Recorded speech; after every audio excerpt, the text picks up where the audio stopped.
We may live over 5,000 miles from Lincoln Financial Field, but what we lack in proximity, we make up for in film study. And each and every week, we'll be bringing you in-depth film breakdowns from across the pond and the Sooner State. Welcome to On the Shane page.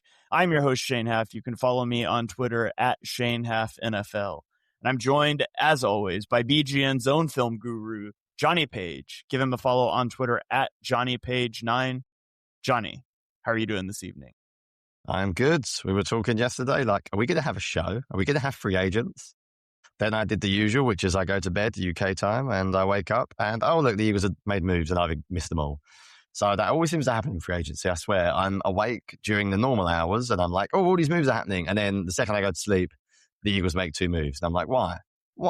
I like the buzz. I like the live buzz as the contract details come out, as we're all reading it online. Instead, I get to wake up and I roll over and check the Discord and I see Dubs and Eric going at it over Tariq Woolen. I'm like, oh, something's happened. So yeah, at least we've got something to talk about. We were going to talk about stuff anyway because the Eagles had a lot of outgoings. But yeah, it's been quite an interesting few days, hasn't it? I mean, around the league, it's been hilarious. I've sort of loved it. Like if the NFL wants to dominate the news all the time, it's fantastic because it's been a crazy free agency. So I've enjoyed it. It was quite sad, the Eagles being on the outside, just looking in. And I know team building, build through the draft, but shut up if you don't think it's a little bit fun being in for these high-profile free agents. Of course it's fun. You want to see that tweet come up, don't you? Let's be real. I remember when Barkley came up, we were like, what? The Eagles running back paying Barkley? But it was just fun, wasn't it? It was fun to go and watch him. It was fun to scout him again. So yeah, I'm doing well. I'm glad we got some actual players to watch. It was good to watch some actual film again today. Wouldn't say I loved watching Jonny Mundt in humongous detail, but it is nice to watch other players and see if we can start to figure out what this Eagles team will look like next year. So yes, I am well. How are you, Shane? I am doing good. Free agency is always a trip. I feel like I look around the league and see a lot of dumb decisions being made, but then again, as somebody reminded me in one of my tweets from last year, I thought the Seahawks signing Sam Darnold was a bad decision last year. So you never really know. You never really know how it's going to play out. Lots of big stuff happening around the league and not much happening in Philadelphia, like you said, until yesterday evening, which was a weird experience for me because I was out on a job site and I didn't even get to look at my phone all day. And Jimbo caught me up in the Discord. It was like, oh, the Eagles signed Tariq Woolen. And so that's how I found out the news. So it's funny. I was just like constantly on it all on the first day and nothing happened. And then on day two, I was gone and the Eagles made a big signing. So maybe I should just stay off my phone more frequently. Yeah, or I should go to bed because apparently it all happens when I go to bed. I think mine's worse because waking up at like 5:45 a.m. just looking at your phone, you're like, oh, well, Calcaterra, just take me back. Take me back. It's a bad dream. Give yourself a few slaps around the face. It's real. Poor Calcaterra. We'll talk about Calcaterra. I don't hate it too much, but... I heard that Sean Mannion spoke really highly of his ability to block in line, so yeah, we want Jonny Mundt as the receiving tight end. We're going to split him out wide, but we want Calcaterra as the inline guy.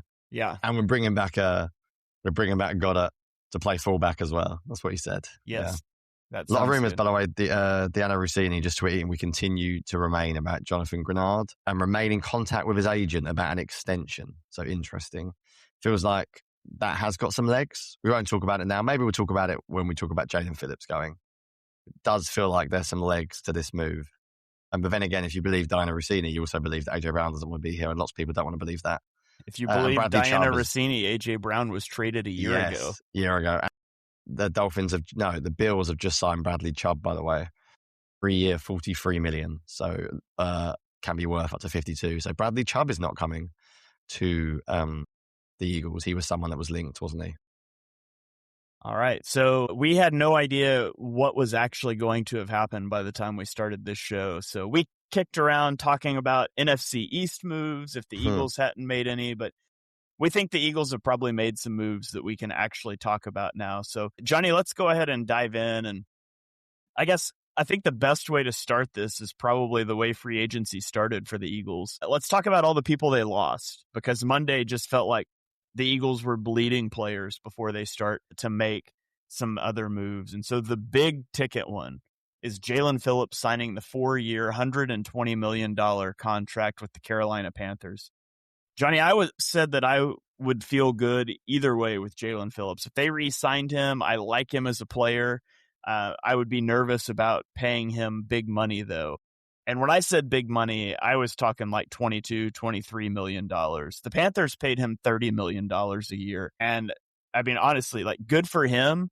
And it stinks that he's not back, but I could not be more happy that the Eagles chose not to match that contract.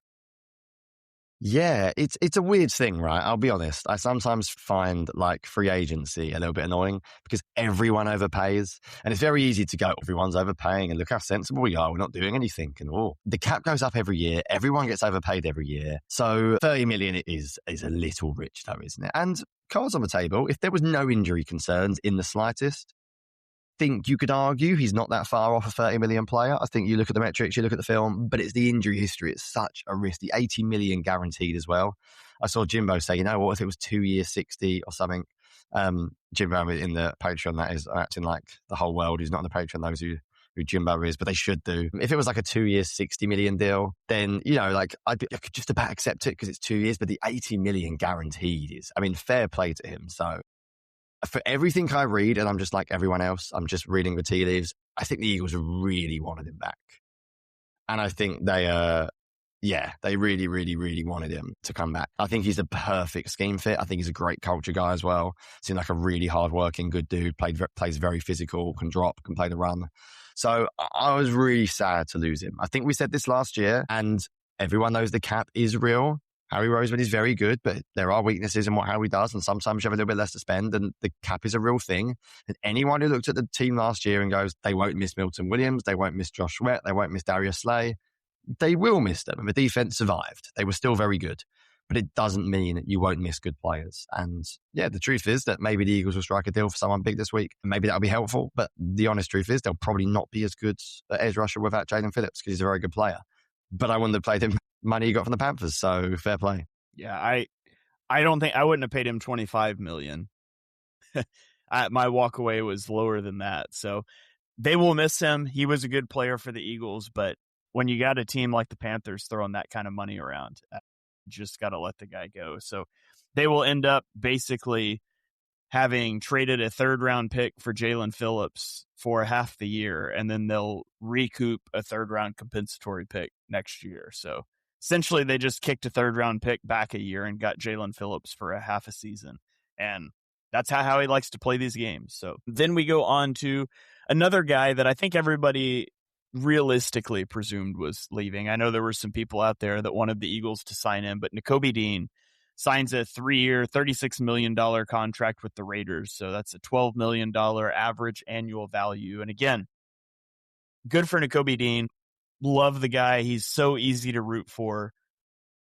It became pretty apparent, though. It became apparent last year the Eagles trusted him a lot more than Jahad Campbell, even though I think Campbell played well early in the season.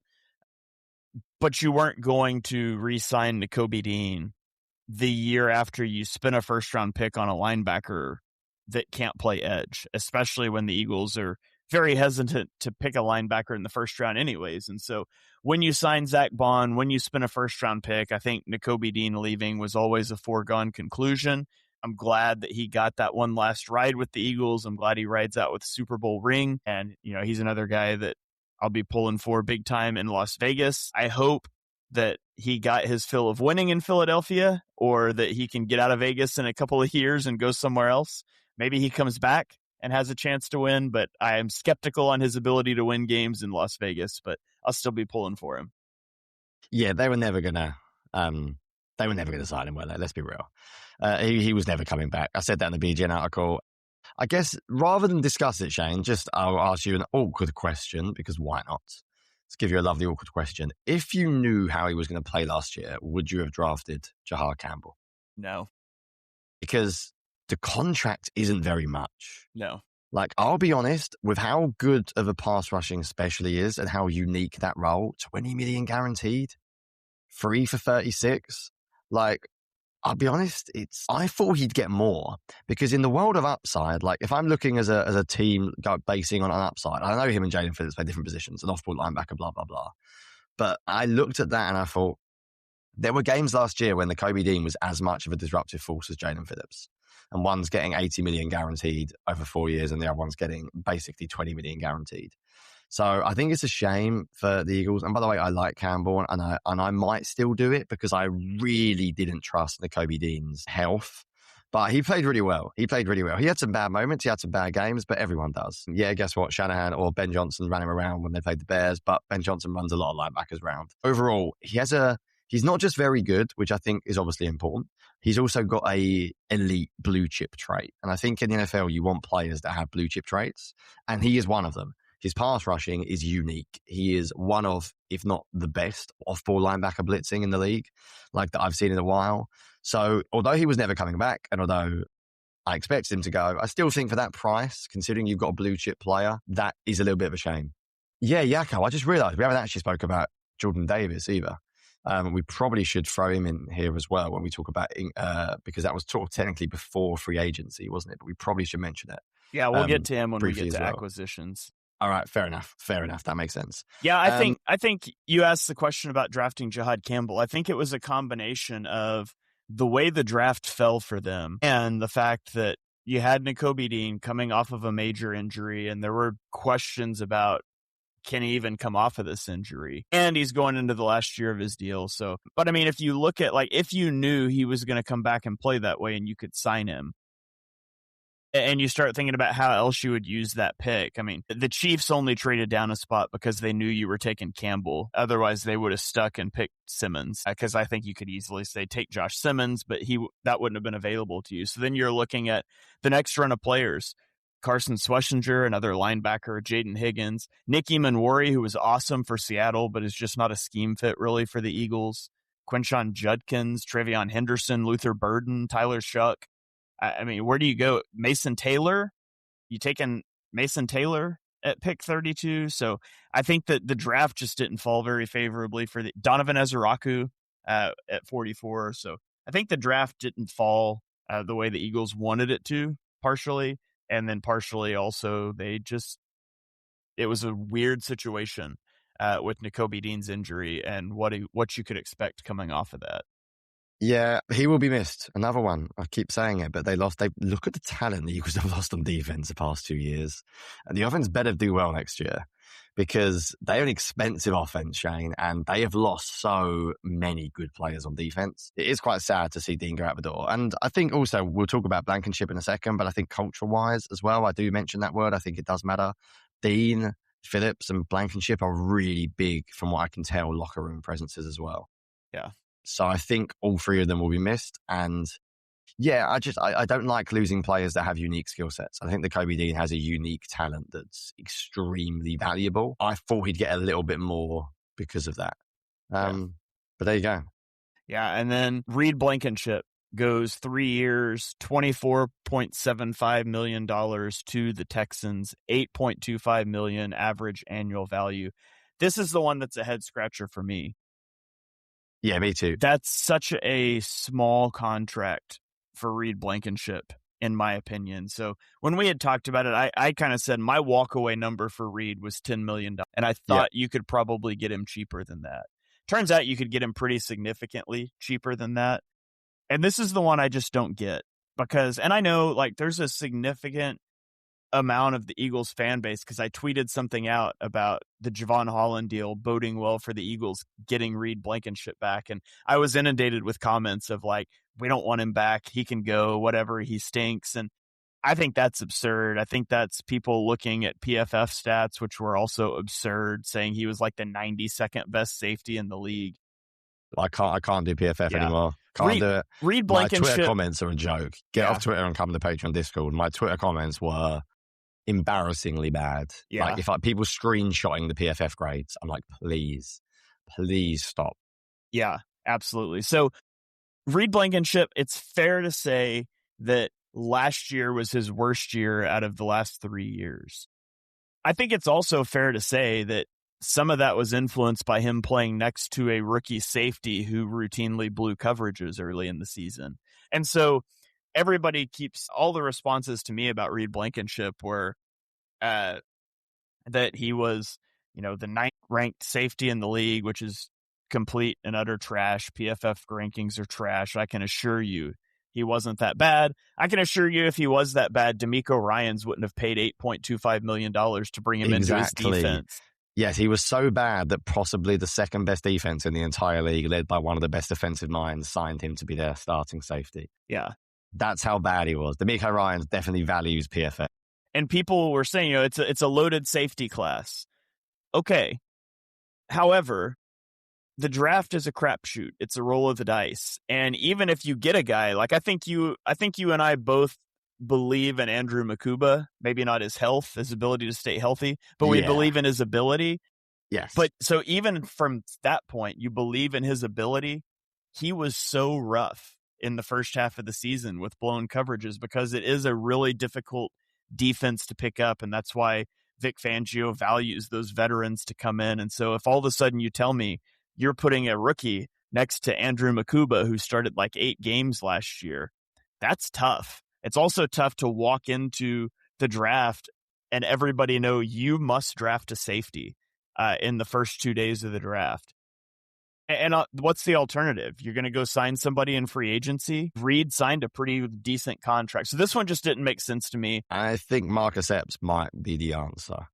Yeah. I know no one wants to hear that. I don't think you can go into the draft saying we're going to have to draft another safety in the first 2 rounds. And they should bring Epps back. It's not great from resource allocation. They already spent, a second round last year on one. Going and saying we're going to have to draft one in the first 2, I don't like. And I felt like they ended in that position last year as well. And they probably reached a little bit on Makuba, in all honesty. Mm-hmm. And I don't like going in saying we must draft one in the first 2. Yeah, can I rant a little bit? We're fans, we're analysts. I know how he does. I know how he's very smart. I know he knows way more than everyone here. I don't think everyone's perfect. I think philosophically, he has the idea that he is not going to pay this mid-tier free agent anymore. He has philosophically taken an approach, in my opinion, from what you read, from what people say, and when you look at the Eagles' contracts, that is almost like a stars and scrubs. And they believe very heavily in their ability to draft. I think this is so much more than like just about him as a player last year. I think there are so many reasons why I want him back. Culture, I keep saying that word. He's incredibly close with Cooper DeJean. They obviously get on extremely well, do a podcast together. He is the ultimate Eagle in some ways, UDFA to starter. He is consistent. And I think people, to be honest with you, and I'm not coming for you, Marina, so apologies in the chat saying he was bad and they're counting on Carter. There's no evidence Michael Carter can play safety. Michael Carter couldn't play cornerback last year. Michael Carter's played 25 snaps at safety there in is his NFL no career. evidence. People are way, way too obsessed with Pro Football Focus. And the honest truth is a lot of people are basing their opinion solely on him. And one trick play against the 49ers when he might have got caught out. His play was largely fine. I always, as I've said, I watch the film myself, but I'm not an idiot. I read what other people say. The first thing I saw this morning was Fran Duffy saying, I'm really surprised the Eagles didn't bring him back at that number. Now I go on Twitter and I see Honest NFL, who might be the smartest guy online, saying he's a very good player. Ignore the grades from last year. So the Eagles obviously did it because it's a cap issue thing and they don't want to pay that mid-tier player. It's nothing to do with him being bad. So can we stop saying like they did it to upgrade? They did it for money purposes because they don't want to spend money on that either position or player. I don't think it's got anything to do with Reed Blankenship being bad. The whole Fangio thing is communication. It's always been communication. And you have a player who absolutely understands it. Go and watch them play split safety defense and watch him play tricks coverage. And he is as good as it gets at reading opposing crosses. Can he play man coverage against receivers? No. Can he play man coverage against tight ends? Not really. Does that limit what you can do? Well, yes, of course it does. But every player has weaknesses. Every player has strengths. He flies downhill. He's a good player. Everyone raves about him locker room wise. I'm disappointed. And we're going to get into the incomings, but you can't help but compare it to another incoming they made in the secondary, who they ended up paying more on a per year basis. So you have to compare the two. And yeah, I think safety's in play. And don't get me wrong, the season's not over. I'm just disappointed. I think he's a Philly guy. I love the idea of a UDFA rising. He's basically nothing with Philly and given them a hell of a lot. And I trust the Texans defense a hell of a lot under D'Amico Ryans. I think last year, the Texans and Seahawks defense were the only two defenses good enough to basically win a team a Super Bowl without an offense at times. And they were both that good. And he saw him and went, I want that guy. And I would much rather have a chat about Reed Blankenship's actual like value than someone looking at a PFF grade and saying, yeah, but he wasn't very good. Because that is absolute nonsense. And I'm bored. If PFF's grades are so good, Shane, Eagles' best defensive player last year was Josh Uche. Not of 12 snaps, of 244 snaps. So if Josh Uche was so good, he was the Eagles' highest graded player, why the hell was he just signed a 1-year deal? And why the hell did the Eagles have him inactive from week 8 onwards? He was literally, per PFF, go and check it if you don't believe me, their single best player.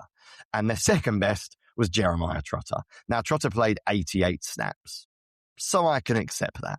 But their best player was Josh Uche. So let's stop talking, because Jaelan Phillips was ranked significantly worse than Josh Uche. And Jaelan Phillips just got on a injury-ravaged career, a 4-year, $120 million deal, while Josh Uche just got a 1-year deal. So if you want to have a conversation about Blankenship and limitations schematically, please do. I'm happy to talk about it. I'm happy to talk about limitations in terms of man coverage limitations. But can we not talk about PFF, sorry? And can we also not make it out that this was a genius move to get better? It's a money issue. That's it. Let's have an actual honest chat about the actual issue, not PFF. By the way, fed up of 95th out of 97. Jesus Christ. Sorry. According to PFF, Nakobe Deen was significantly worse than Jahad Campbell last year. Yes. And Jalen Carter and Ty Robinson had basically the same grade. By the way, Sidney Brown was better than Makuba and Epps and Reed Blankenship. Sidney Brown didn't play one snap. He played 250. This is not a minimal sample size. Just go and look at their grades, especially in the secondary. There are some positions they're better than others. They do not know what they are doing when it comes to certain players. And all you have to do is just go and, honestly, just go and, if you've got a PFF subscription, I do, because there's things it's very useful for in my job, like tracking, like where players line up, etc. Pressures I use, but looking at grades is nonsense. Like, I'll tell you one thing they got right, though. Nonsense. Grant Calcaterra was the second worst graded player on the Eagles offense. So they got enough. that one right. And some of it's quite simple as well. Like if you look at, I will use it to look at a tight end's run blocking, because it's sort of hard to get that wrong. You're judging an individual thing that a player is doing every rep. I get that.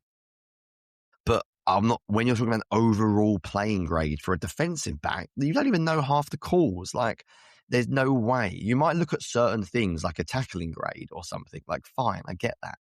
But when you start looking at like specific things about a defensive back, that's not when he's not even involved in a play, sorry, you lose all credibility. And again, if you don't believe me, just go on PFF and look at it. Josh Uche was not the Eagles' best defensive player last year, and he had a defensive grade of 85, which is extremely good. If he was that good, he'd have got more than a 1-year deal. So it's not just Fangio who didn't like watching Josh Uche last year; it was the entire league. So they're not using it either. There's also the league just is not things using they PFF don't know. Yep, Sam Monson left of late. The guy who started it all left of late. I've seen JJ Watt moan, as he should do. I totally about them having PFF grades at the start of games on CBS because of Collingsworth, and it's nonsense doing that. And JJ Watt's right to moan about that, because that's all fans see. They see that and they go, oh, brilliant. Therefore, that player. I just look based on edge rushers of 20% snaps. Josh Uche was the 10th best edge rusher in the league last year. Yeah, okay. Yeah, better than Jared Verse, better than Nick Benito. Yeah. 10th best. There's things that they're good for. Pressures, the blocking statistics, the tackle stuff, some of their charting, but especially their coverage grades are bad because they just don't know. They don't know what it is. I mean, I remember back in like 2023 doing a breakdown on YouTube of a touchdown that Tyreek Hill scored against the Eagles that they charged to James Bradbury.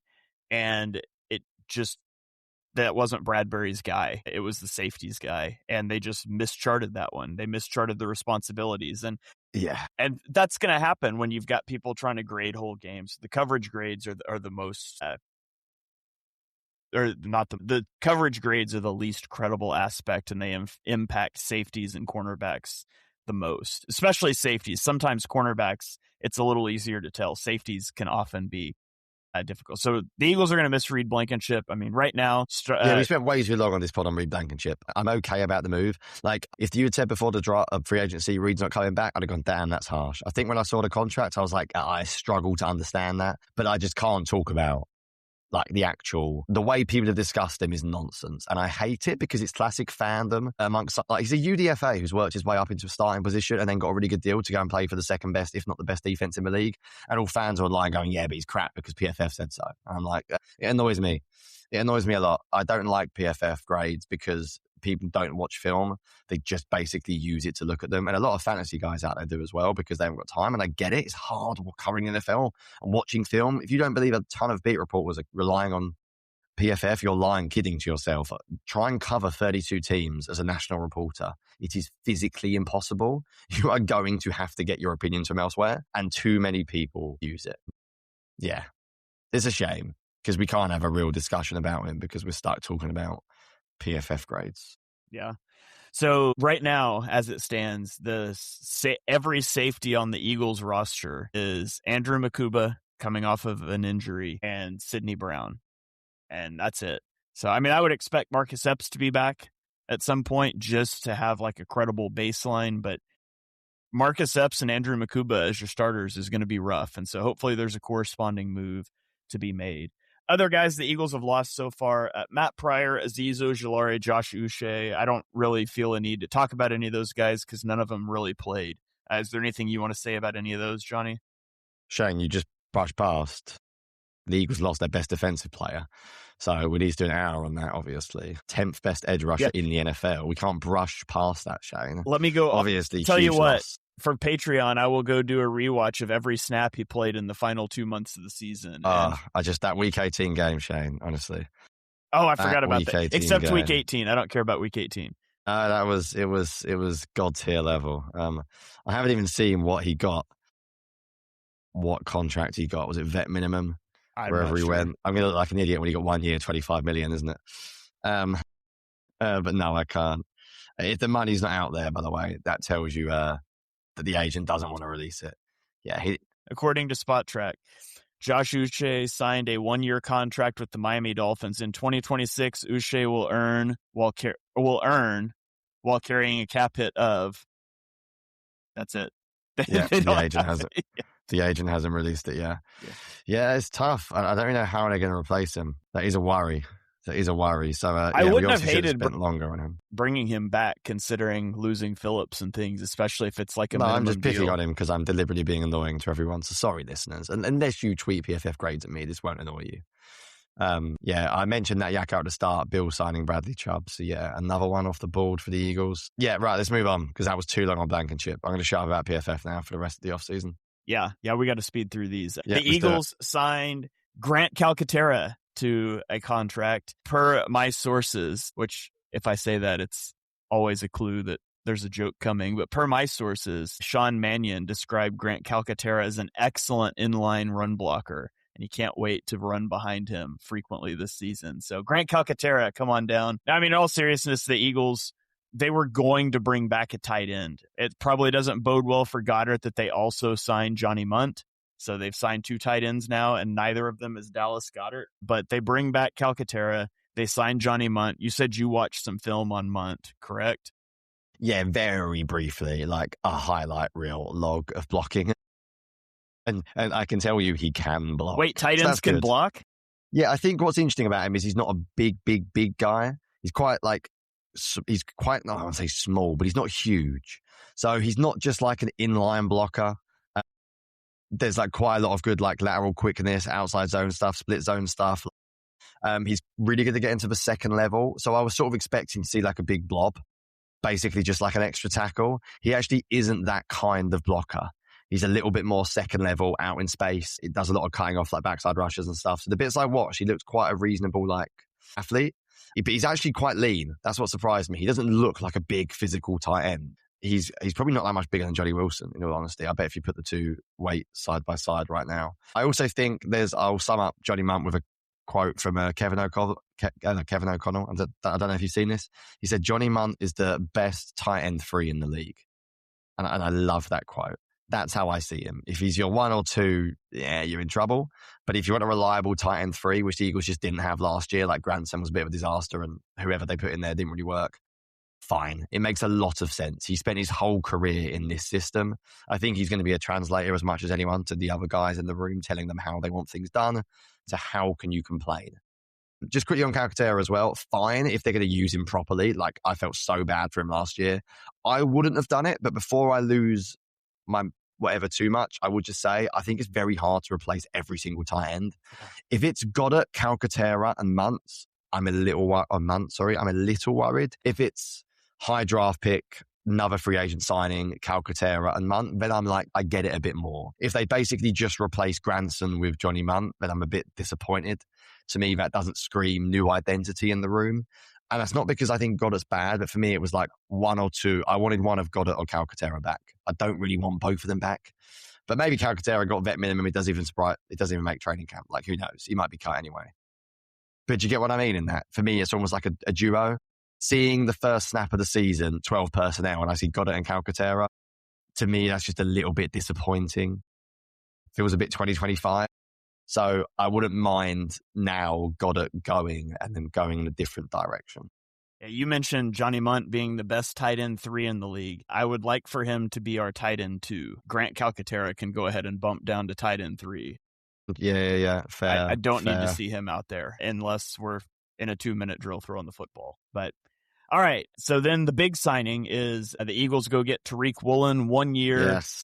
Worth up to $15 million. I think I saw the base is $12 million. 12, is it 12 something guaranteed or something? Yeah. Yeah. So I just did, Jonny actually dropped in on me in the middle of it, did a watch along for Patreon, about 20 minutes going through 14 different clips from last season with Tariq Woolen talking about his strengths and weaknesses. So you can come check that out in the Patreon, patreon.com/Eagles Film Room. Grab a free 1-week trial and you can watch along some of that Woolen film with me.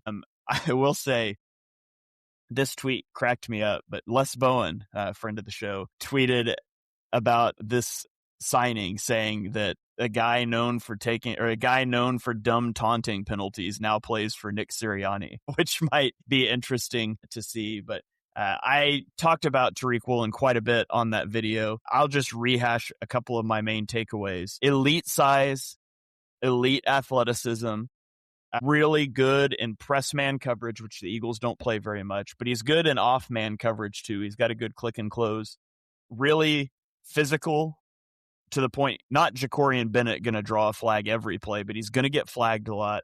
Averaged just under 9 penalties per season over the last 4 years. He's also going to make really stupid mistakes like taunting the sideline in the NFC Championship game and then an official saying, hey, knock it off. And then he just blows the official off and keeps doing it and gets flagged and costs his team a touchdown. He'll do that stuff too. And he's a bad tackler. Like that's one of the big things. He does not want to stick his nose in the fan and tackle. So, if you told me I can have Tariq Woolen for $15 million or Reed Blankenship for $8 million, I'm taking Reed every single day of the week.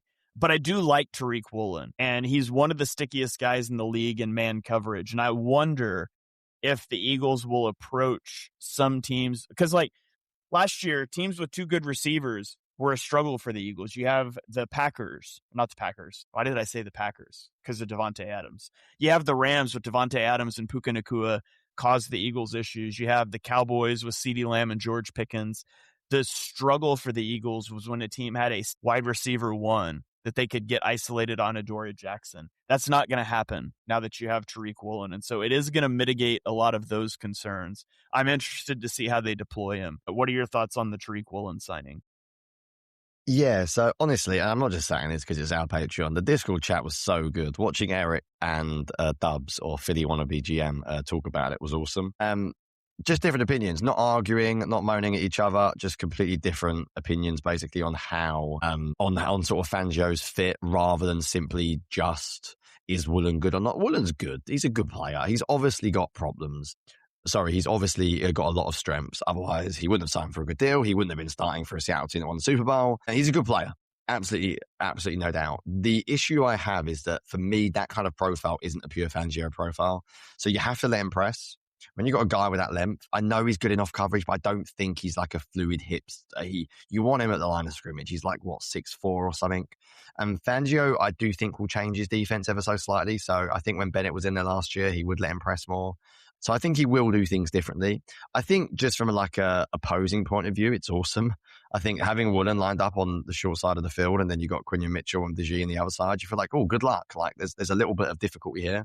And I get it over Reed Blankenship in the sense that, well, now Dee can go to safety and base.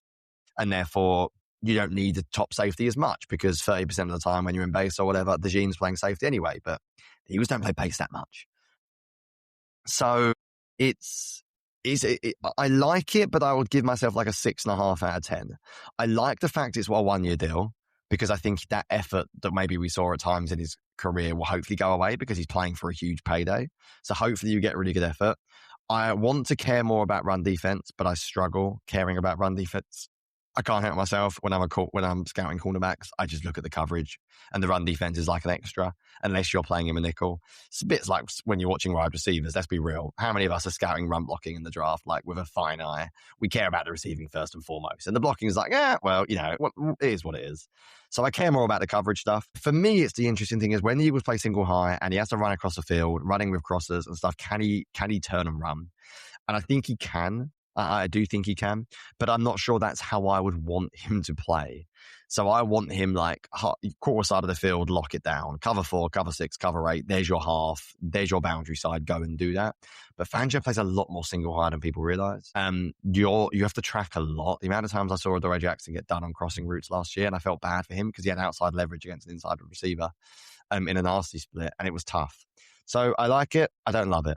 I'm okay with it. I struggle to separate the Blankenship deal from this one.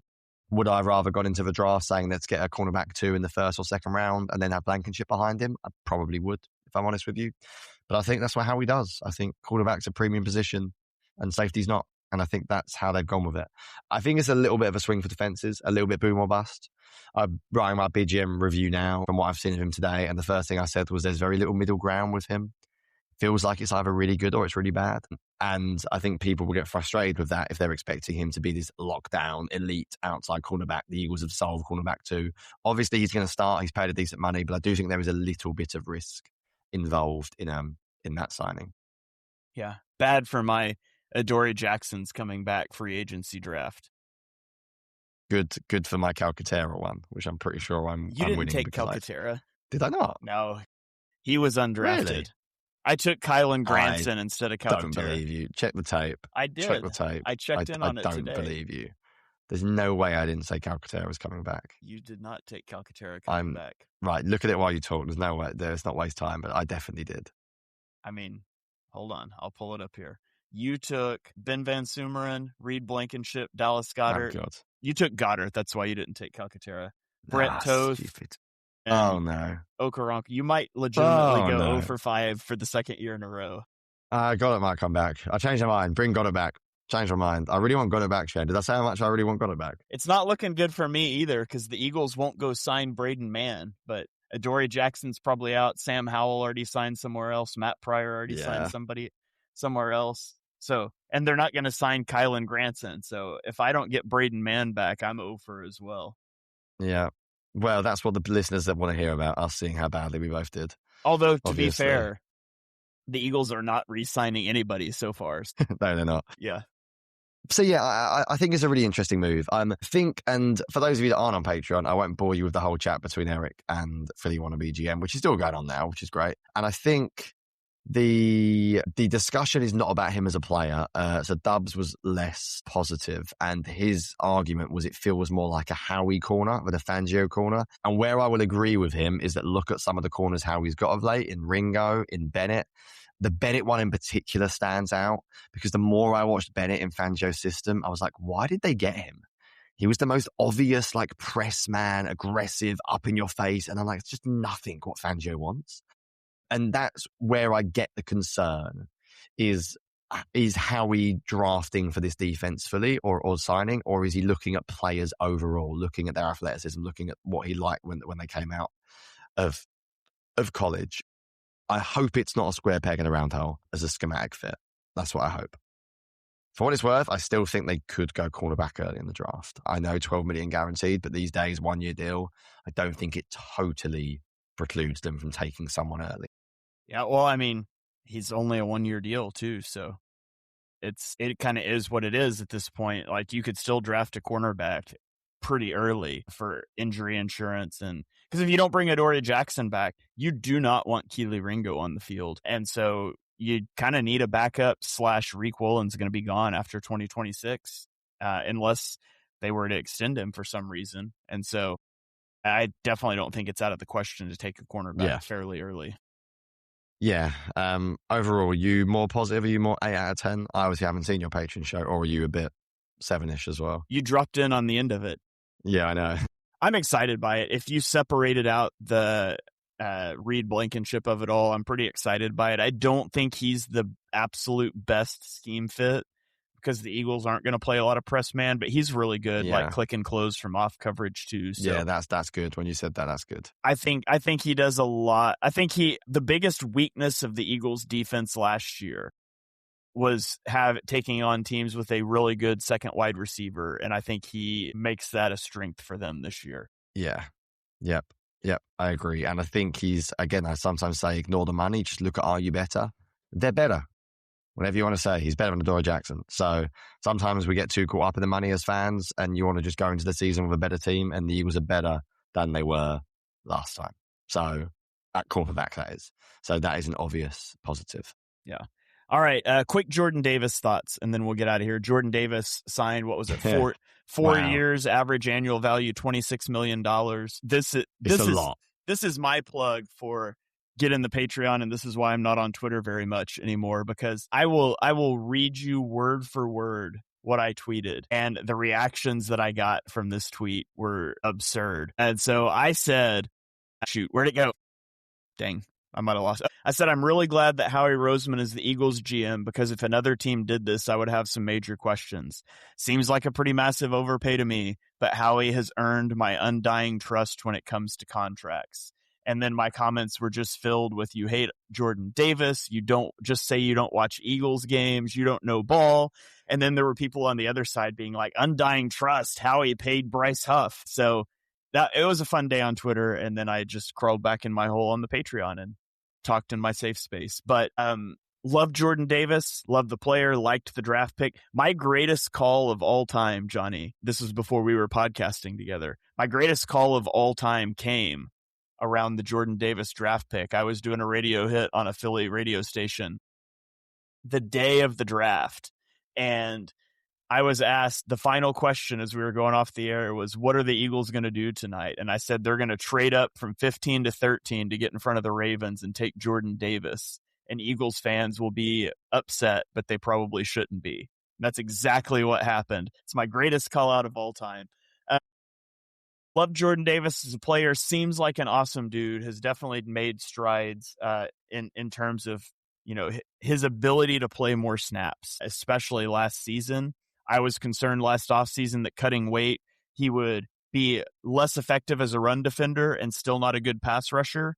And I got half of that right. He still wasn't good as a pass rusher, but he was good as a run defender and he could play a lot more. And so he is a key cog on the Eagles defense. He's part of what allows them to live in that too high world pre-snap. Man, that's a lot of money. I thought Jordan Davis was going to end up in like the 21, 22 million. So I'm very glad that he's on the team. That was a lot of money. I was surprised by that number. Considering we're all talking about the cap and Blankenship and, like how much money, it's a big deal. And Shane, it's a big deal when he didn't reach free agency. It's your own player. Like, it's not even you know what I mean? Normally people that get paid heavily over is when other teams are competing at the same time. I genuinely think this is quite easy to analyze. I think number one, it's a huge move for Fangio's defense and that system in general, because the Eagles are basically committing to a too high system because you don't pay Jordan Davis unless you care about being -1 in the box. So I think philosophically, it's not just Fangio. I think the whole organization wants to be a light box team, because if you're going to play 1+1 in the box, if you're going to get Jim Swartz next year, that is an absolute waste of a contract, because you're going to be +1 in the box anyway. You're going to one gap. You don't need Jordan Davis. My gut, and people can disagree with me on this, is I think it's a bit of a paying for the future. So what I mean by that is I just think they must think he's going to get better. Because I love Jordan Davis's run defense. I think he's an awesome player. The pass rushing numbers are pretty weak, and he doesn't even get the opportunities on late downs to pass rush because he's not that good at it. And the amount he got means he has to be more. Like, when you look at the defensive tackles that have been paid and other defensive tackles, like, there's some very good, like, Vita Vea is like 18 a year, I think I read. Like, I watch, I'll double check that in case I'm wrong. I know his contract was a while ago, but like, when I watch the Bucks, and we've played the Bucks in the past, Vita Vea is unbelievably good as a run stuffer. Like, as good as it gets. Average a year, Vita Vea 17, just under 18. So I'm like, all right, Dexter Lawrence is on 22.5, and Dexter Lawrence can rush a quarterback. Jeffrey Simmons, Shane, is 23.5. And Jeffrey Simmons does a little bit more. So I think they are paying Davis to be more than just an early down two down player, because they have to be.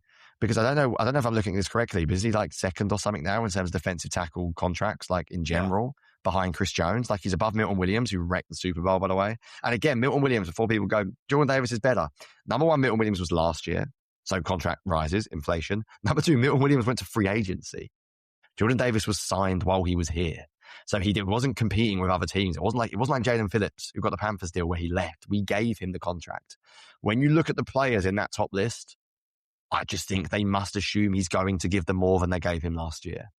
And fair play to his agent, because I've got to be honest, I'm not Howie Roseman, but when they sat down and said 26, and I looked at a list and I saw Jeffrey Simmons at 23.5 and Dexter Lawrence at 22.5, I'd be going, based on, where does the 26 number come from, lads? Should we start in like the 21 range? Should we start with Vita Vea and then you might push for Dexter Lawrence and we'll meet in the middle? It's a lot of money. So I can only assume they're paying for what he's going to be, not just what he is now. Like, if Jordan Davis is as good as he was this year for the next 3 years, probably a slight overpay. Because again, you look at the names he's with and he's not prime Chris Jones yet. Yeah.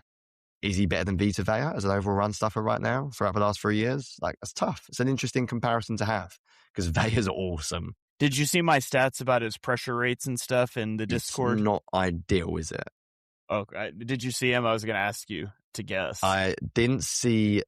To be honest, you tweeted them and Eric tweeted them, and then Dennis Salzman tweeted them, and I don't know what the one like is.